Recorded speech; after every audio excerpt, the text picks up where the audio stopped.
Maaseh, Acts chapter 10.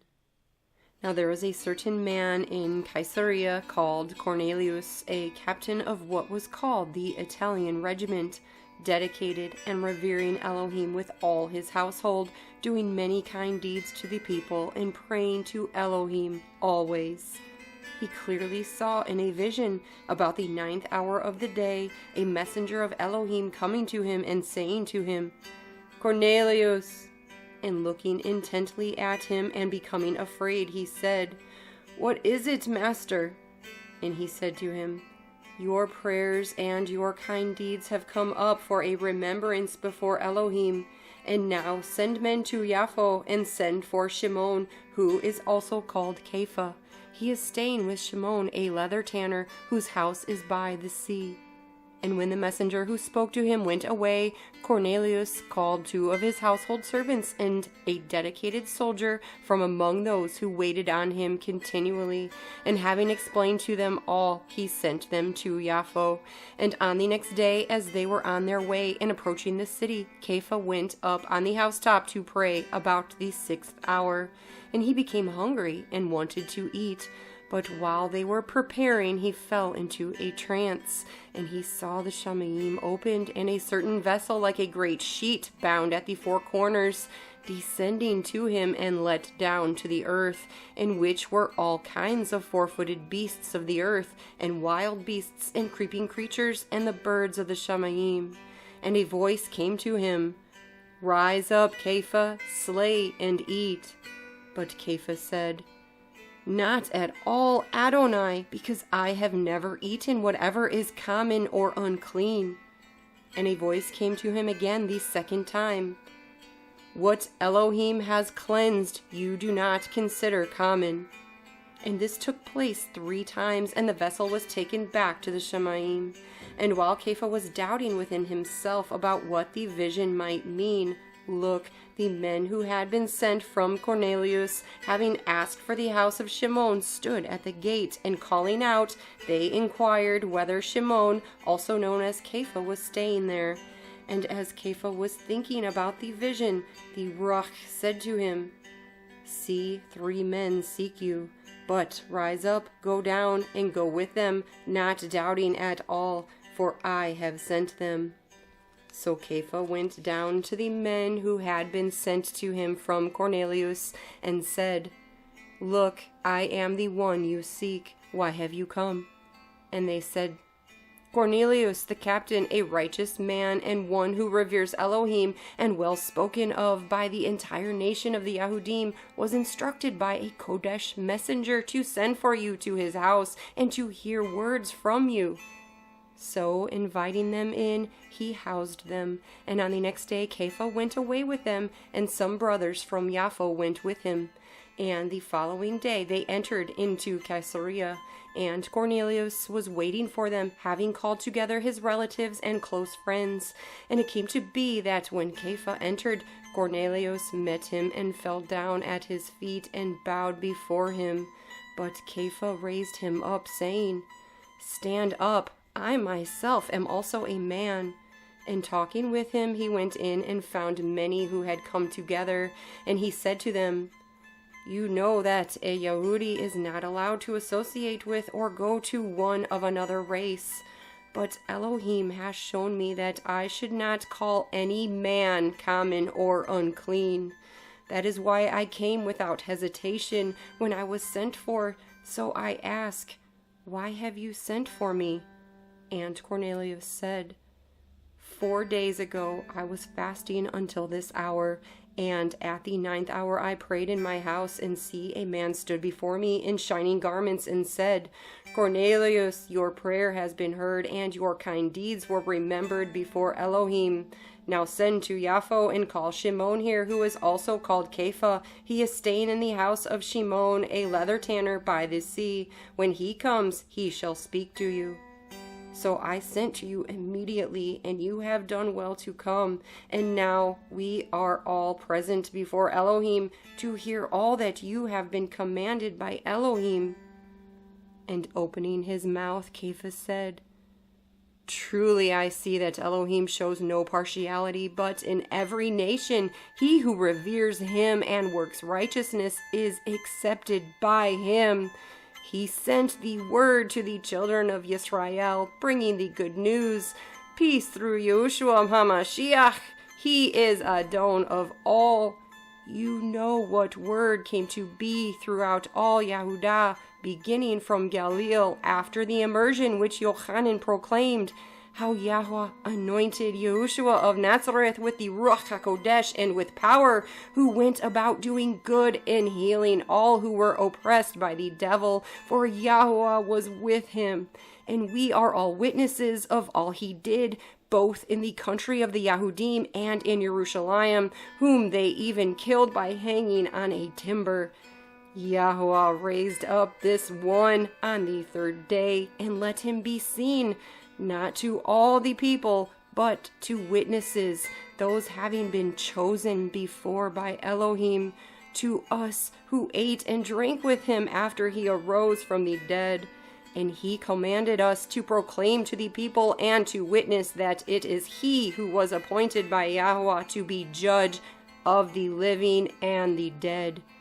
To this one all the Nevi'im bear witness that through his name everyone believing in him receives forgiveness of sins. While Kepha was still speaking these words, the Ruach HaKodesh fell upon all those hearing the word, and those of the circumcision who believed were astonished, as many as came with Kepha, because the gift of the Ruach HaKodesh had been poured out on the Gentiles also, for they were hearing them speaking with tongues and extolling Elohim. Then Kepha answered, Is anyone able to forbid water, that these should not be immersed who have received the Ruach HaKodesh, even as also we? And he commanded them to be immersed in the name of Yahushua HaMashiach. Then they asked him to remain a few days. Maaseh, Acts chapter 11. And the emissaries and brothers who were in Yehudah heard that the Gentiles also received the word of Yahuah. And when Kepha went up to Jerusalem, those of the circumcision were contending with him, saying, You went in to uncircumcised men and ate with them. But Kepha began and lay it forth in order, saying, I was in the city of Yaffo praying, and in a trance I saw a vision, a certain vessel descending like a great sheet, let down from the Shamayim by four corners, and it came to me. Having looked into it, I perceived, and I saw four-footed beasts of the earth, and wild beasts, and creeping creatures, and the birds of the Shamayim. And I heard a voice saying to me, Rise up, Kepha, slay and eat. But I said, Not at all, Adonai, because whatever is common or unclean has never entered into my mouth. And the voice answered me again from the Shamayim, What Elohim has cleansed, you do not consider common. And this took place 3 times, and all were drawn up again into the Shamayim. And see, immediately 3 men stood before the house where I was, having been sent to me from Caesarea. And the Ruach said to me to go with them, not doubting at all. And these 6 brothers also went with me, and we went into the man's house. And he told us how he had seen a messenger standing in his house, who said to him, Send men to Yaffo and call for Shimon, who is also called Kepha, who shall speak to you words by which you shall be saved, you and all your house. And as I began to speak, the Ruach HaKodesh fell upon them, as upon us at the beginning. And I remembered the word of the Adon, how he said, Yochanan indeed immersed in water, but you shall be immersed in the Ruach HaKodesh. So if Elohim gave them the same gift as he gave us when we believed on the Adon Yahushua HaMashiach, how was I able to withstand Elohim?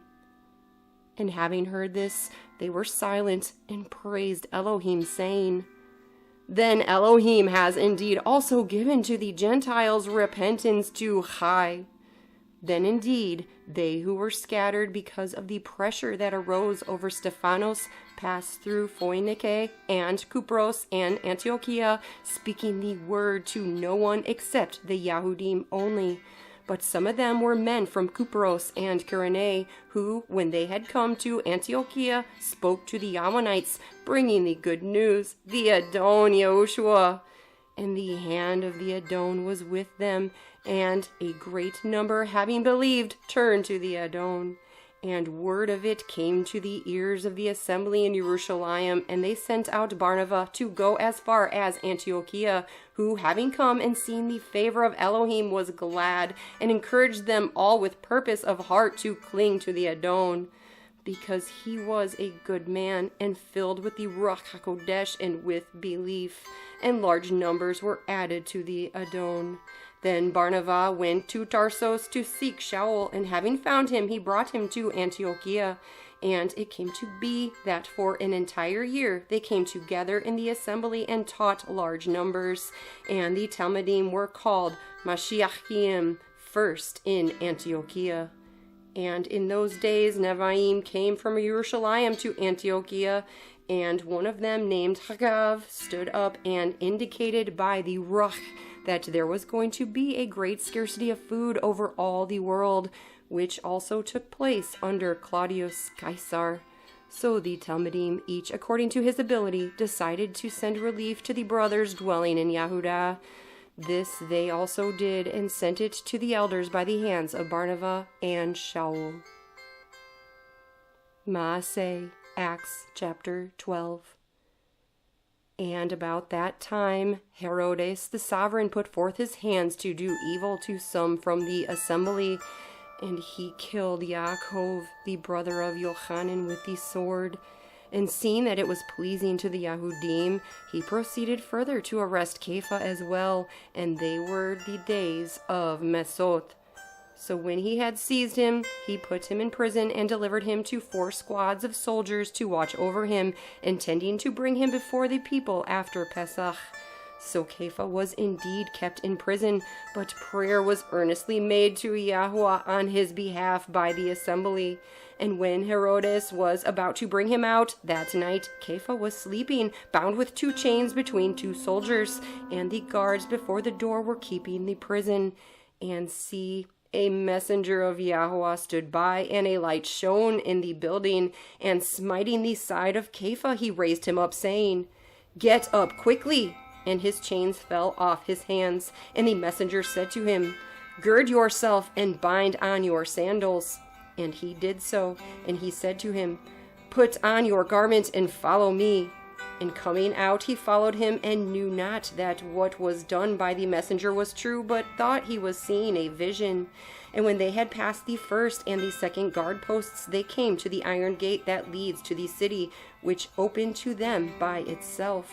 And they went out and went down one street, and the messenger instantly withdrew from him. And when Kepha had come to himself, he said, "Now I truly know that Yahweh has sent his messenger and delivered me from the hand of Herodes and all the anticipation of the Yahudim." And having realized this, he went to the house of Miriam, the mother of Yochanan, who was also called Marcos, where many had gathered to pray. And when Kepha knocked at the door of the gate, a girl named Rhoda came to answer. And when she recognized Kepha's voice, she did not open the gate because of her joy, but he ran in and reported that Kepha stood before the gate. And they said to her, "You are mad." But she kept insisting that it was so, and they said, "It is his messenger." And Kepha continued knocking, and having opened, they saw him and were amazed. And motioning to them with his hand to be silent, he told them how the Adon brought him out of the prison. And he said, "Report this to Yaakov and to the brothers." And he left and went to another place. Now when day came, there was no small stir among the soldiers about what had become of Kepha. And when Herodes had searched for him and did not find him, he examined the guards and ordered them to be led away. And he went down from Yehudah to Caesarea and stayed there. Now Herodes had been highly displeased with the people of Zor and Zidon, but with one mind they came to him, and having made Blastus the sovereign's eunuch their friend, they were asking for peace because their country was supplied with food by the sovereign. And on an appointed day, Herodes, having put on his royal clothes, sat on his throne and gave an address to them. And the people kept shouting, "The voice of a mighty one, and not of a man." And instantly a messenger of Yahuah smote him, because he did not give the esteem to Elohim, and becoming worm-eaten, he died. And the word of Yahuah went on growing and spreading, and Barnabas and Shaul returned from Jerusalem, having completed the service, and having taken with them Yochanan, who was also called Marcos.